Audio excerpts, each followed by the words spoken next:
Some of my best ideas don't come when I'm trying to be productive. They come when I'm just living. I'm watching a movie and suddenly I feel like writing something, painting something, making a reel, or a line of poetry just pops into my head out of nowhere. I see a child playing and my brain goes, what if I made a game out of this? What if I taught them this concept in a fun way?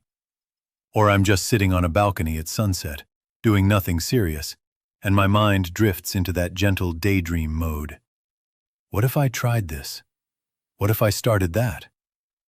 I'm Akash, trying to make astrology simple for you. And whenever this spark of inspiration wakes up again and again, I immediately think of one part of the chart, the fifth house.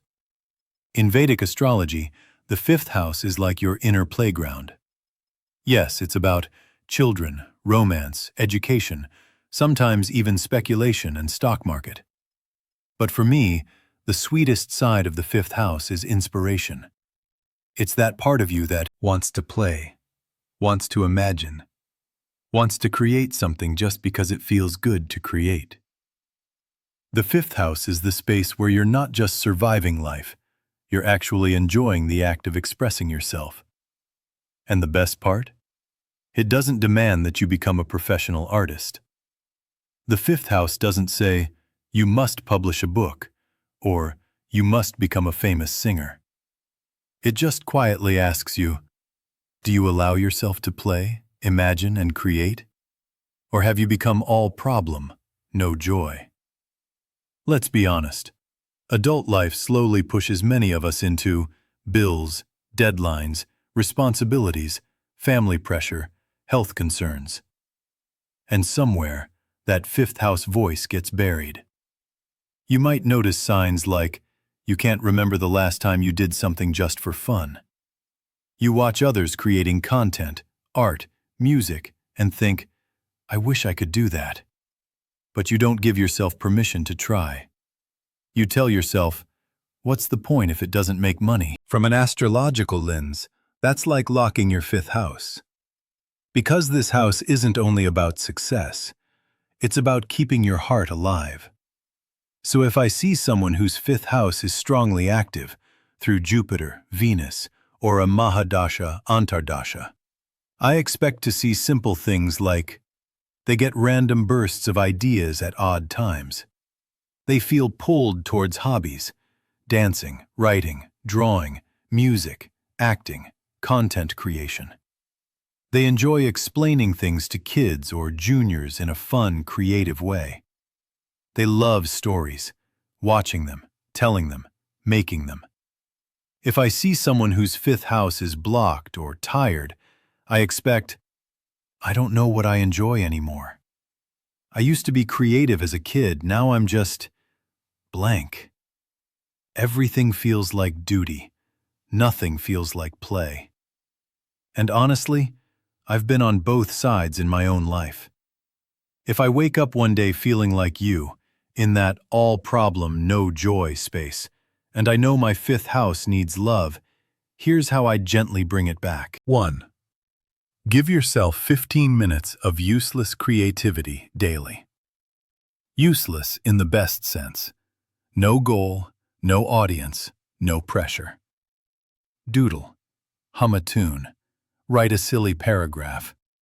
Record a random reel just for yourself. Make up a story in your notes app. The fifth house doesn't care how good it is. It cares that you show up to play. 2. Use children as reminders of your own inner child. If there's a child in your life, your own, a niece, nephew, neighbor, watch how they turn a box into a spaceship, turn a stick into a sword, turn the sofa into a mountain. That's pure fifth house energy. Instead of just saying, don't jump, don't shout, once in a while, join in. Invent a game. Tell them a made-up story. Teach them something through play. You're not just entertaining them. You're feeding your own creative house. 3.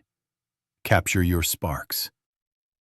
Those small moments, That one line of poetry, that one real idea, that one story thought at sunset. Instead of letting them vanish, I'd start writing them down. A note in your phone, a small idea bank, a creative dump document. You don't have to execute everything, but just by honoring the idea, you tell your fifth house, I'm listening. You're not wasting your time by sending me inspiration. And then, on a weekend or a free evening, you can pick one to play with. 4. Stop demanding perfection from your fifth house. Your 10th house can worry about career. Your 2nd and 11th can worry about money. Your 5th house needs freedom first.